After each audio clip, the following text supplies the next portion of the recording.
Very good morning, everyone. So today we'll learn about the Kirchhoff's current law. But before starting the topic, I want to briefly introduce myself. So my name is Satyam Agrawal, and I have pursued my graduation from University of Delhi. And after that, I'm doing my master's degree in physics from IIT Kharagpur. Right now, I'm a second year student. So today we'll discuss the Kirchhoff's current law. So this Kirchhoff's current law is actually a very important topic uh, for our JEE mains and advanced preparation. It will also help you in your board's preparation as well. So we have seen that questions are regularly coming from this particular topic, and the important thing is that the preparation of this topic is very simple because uh, like you have to just remember 3 4 lines and few techniques to solve the questions, and you will easily get 2 questions, 3 questions even.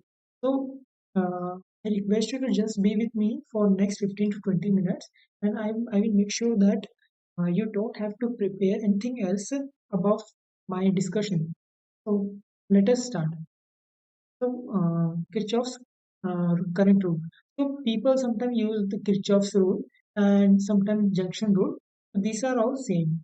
So so let us start with the application of this rule.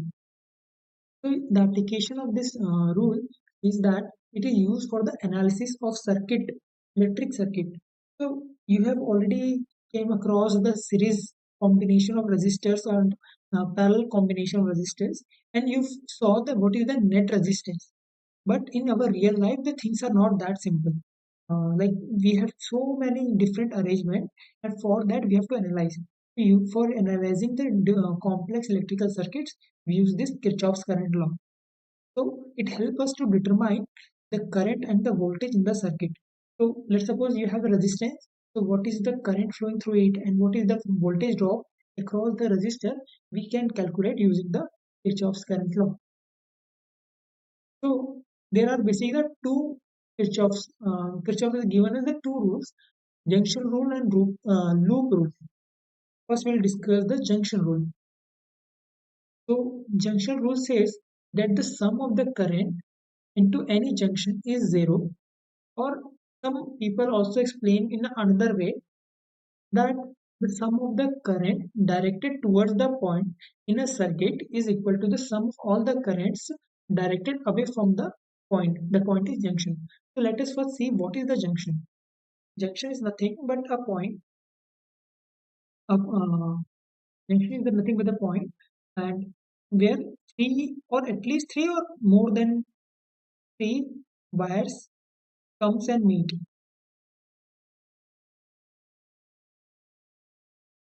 Okay. So here you can see the three wires are come and meet at a point.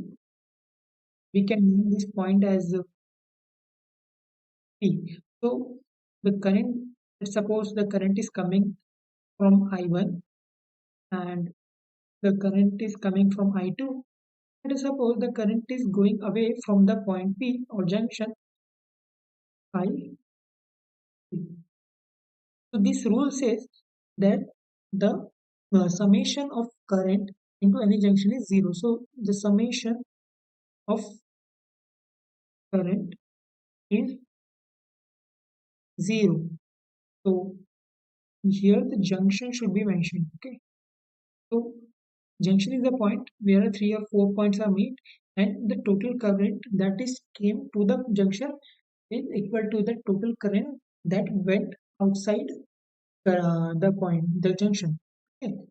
So we can write this as, so the equation that will be formed is I1 plus I2 is equals to I3. This is what um, this junction rule says. We can also write in this format. So this is nothing but I1 plus I2 minus I3. So there is a small convention that the coming current is taken as positive and the outgoing current is taken as negative. So here the outgoing current is this I3. That's why we have taken negative, and other currents are coming toward the junction. point. So that's why we take positive. So in this way we can write, or this is the same. This is the more simpler way. I will throughout the discussion I will use this point.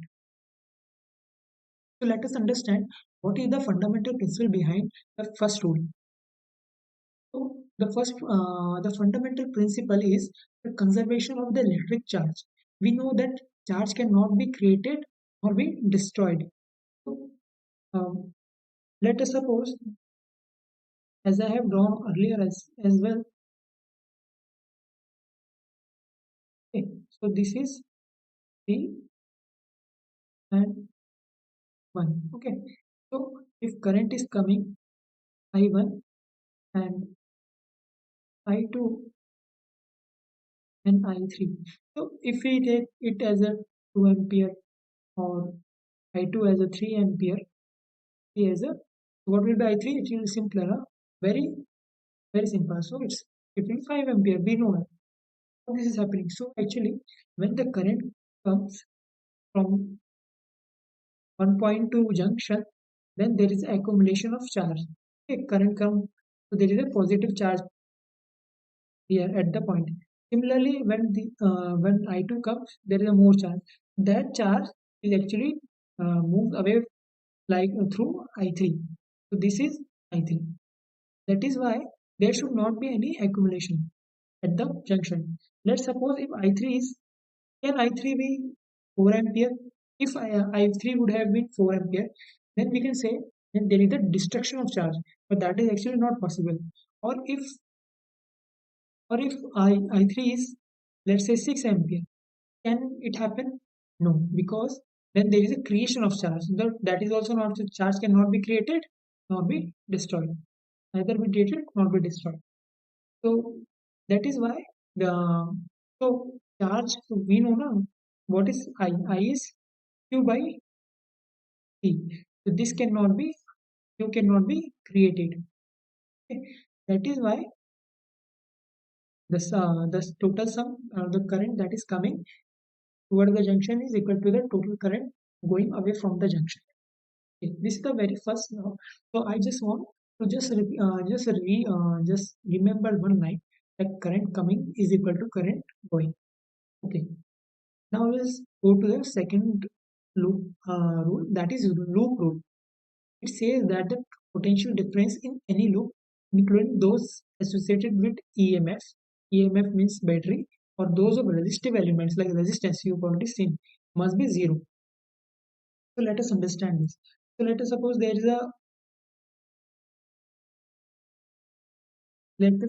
a true resistance, and this is the battery that we are going to use. This is the potential. This is R1 and R2. Okay, so this is the loop. Okay, so what this rule is saying. So before applying this rule, I want to give you one trick.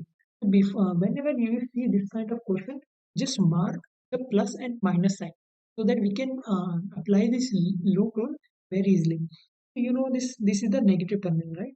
So this is negative and this is positive. Okay, now let us take that current is going from this in this direction. This is A, B, C, and D. Okay, so current is moving in a this circular position, clockwise direction.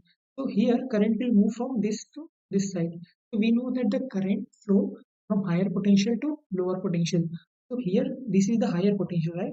So we will call it as positive, positive, and this will be negative.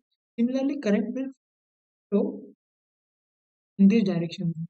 So this will be positive and this is the negative. Now we'll apply the loop rule. So how to apply? So let us suppose that you are standing at here. You are standing at point. Okay, we are standing here at point D, and I want you to please move from D to A to B to C and then coming back to D. So when you will move from D to A, so what you will see first, so this I am going to trick, giving you some trick. So using this you will never confuse. So first you will see that this is the negative potential. Okay? So negative will take negative, and what is the magnitude V? Potential V. Okay. Now you go reach A. Now A to B, there is nothing. Then from B to C, we will see the first R1. R1, there is a positive sign. So just put positive. Uh, V is equals to IR, we know very well. V is equals to IR. So this is V is equals to I R1. Similarly, I R2 equal to 0. This is the loop rule that Kirchhoff has given us. So now using this, we can calculate what is the total current that is flowing in the loop. I is simply just do the some basic algebra. So we will get V is equals I is equals to V by R1 plus R2. Okay, this is the current that is flowing in the circuit. So we can calculate the what is the potential drop across R1. So what is potential drop across R1 is I into R. So I is this which we have calculated just now. And what is the R is R1.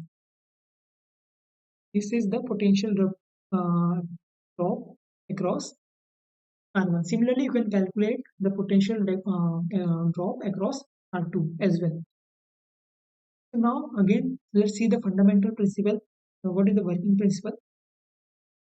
So this happens because we know that the electrostatic fields is actually conservative in nature. So what is conservative?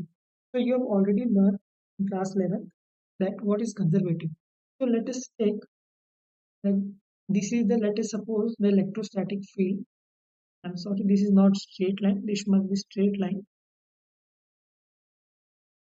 So let us suppose that it is moving going in this direction. This is the positive and this is so conservative fields mean when you are at point A and you move from any but required whatever field you want and again coming to point A.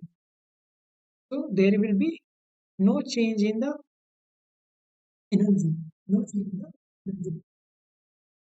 Work done is zero. Work done is zero. Therefore, del is equal to zero. So there is a no change.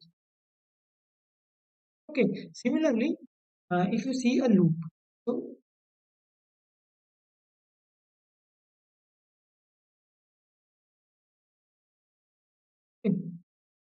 okay, as I did in previously, this is A, B, C, D. So when you start from D and again come back to, you will start from D and again come back to D. Initial and final position is same, but that is why there is a no change in the energy or potential difference. So this is the second rule. Now let us see some good questions to understand our theory. So this is the first question that came in 2019 in JEE mains. So what is the question? So when the switch S in the circuit shown is closed, then the value of current I will be. So here you see uh, we have given that potential at A is 20 volt and potential at B is 10 volt and resistance is R2 and 4 ampere and there is a point which is, so is this a junction? Yes, this is the junction because it is a 3 wire that is connected from this point C. Okay. And the current flowing from A to C is I1, B to C is I2. Now what we have to see that they are asking what is the value of current I that will flow. So when you will join, so right now it's open. Now right now it's open. When you will join it, so what will be the current? This we have to calculate. Just simply apply the junction rule. What does junction rule say? So as I said, the current coming is equal to current going. So current coming. So what is the current coming? So current coming is I1 plus I2 is equals to I. Okay, so let's individually find out what is the I1. I1 V is equals to IR. So I is equals to V by R. V is the potential difference between the 2 points. The potential difference between 2 points. So higher potential minus lower potential. Higher potential is 20 volt. The current is flowing from 20 volt to C. So let us take this potential at C as V. Okay, so potential, higher potential is 20 volt and lower potential is V because current is flowing from point A to point C. Okay, so I1 is equal to 20 volt minus V divided by 2. Similarly, what will be I2? I2 will be 10 volt minus V divided by 4. And what is I? So let us suppose there is a, now we have connected. So I will be V minus 0 because see here is ground na. So ground at ground V is 0. So divided by resistance. So resistance 2. So just apply all this in the this equation. So 20 minus V by 2 plus 10 minus V by 4 equals to V by 2. So just take LCM and find out what is V. So we can easily calculate this.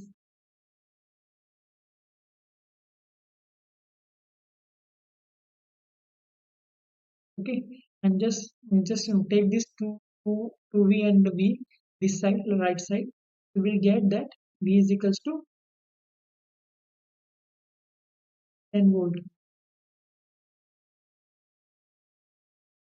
Okay, now you get the potential at point C. So now you can calculate I very easily. So what will be I? I is equals to V by 2. So V is 10. 10 by 2 is equals to 5 ampere. This is the our answer. So answer is option B. So you see, just knowing that what is the potential, what is the sutra of this solution is coming, current coming is equal to current going. And always remember that current flows from higher potential to lower potential. If you just know these two lines, then you can solve this question and gain 4-5 marks in JEE mains. This is very simple, just 2 to 4 minute question. It will not take 2 to 3 minutes. Okay, now let us take another question. Okay, so this is a question that came in 2014 in JEE Advanced. So this question is the two ideal batteries of EMF V1, EMF V1 and V2 and three resistance R1, R2 and R3 are connected as shown in the figure. The current through the R2 would be 0 if. Okay, so here let us suppose this is, so let us suppose current is here in this wire is I1 and I2. Okay, so what is the junction? So this is the junction. So you can apply the junction rule, first Kirchhoff's rule. Before starting the question, I want to recommend you something, that whenever this kind of question is asked, always try to find a single condition. So if you have a single condition, you will apply all this option there and see which option is satisfying that condition. So if whatever condition is, then you are easily get what is the right answer. Okay. So now we'll start. So apply the junction rule at the point. So let us first take that I2 is not 0. Let us first assume. So I1 I1 current coming is equals to current. This is actually, I'm sorry, this is I3. Okay, so now individually try to find what is I1. So to make this circuit little simpler, I will restructure it so we can make it in a simpler way that will help to see or analyze our question. So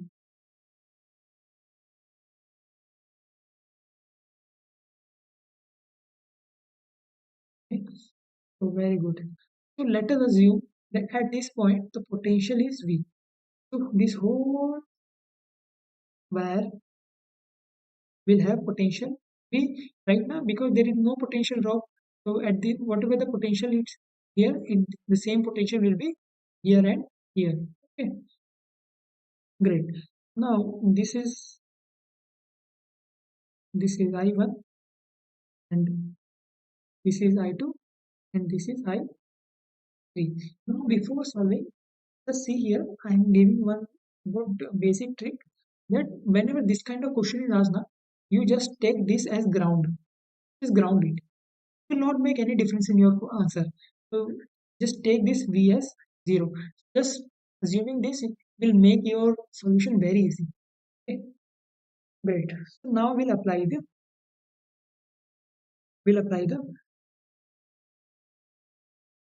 this.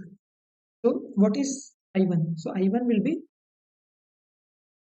let us first find it individually. So I1 is higher potential minus lower potential.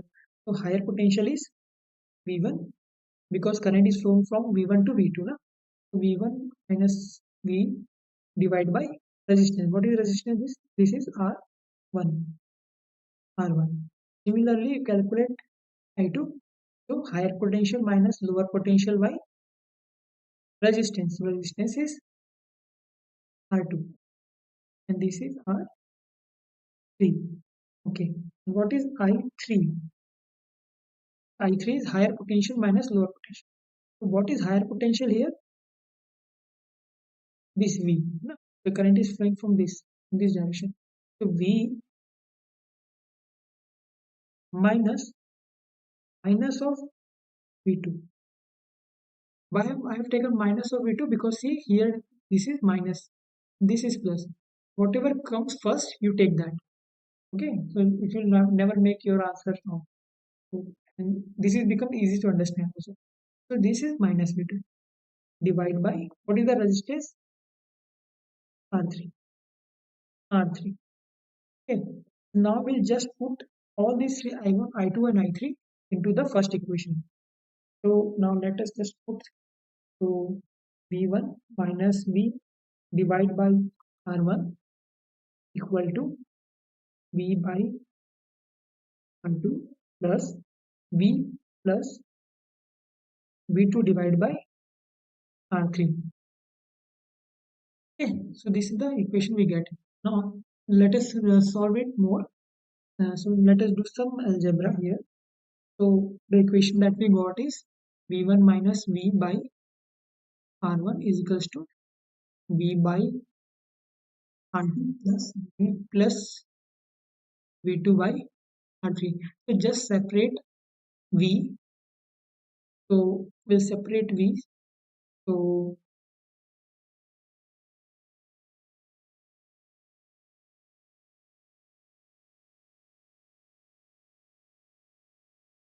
okay,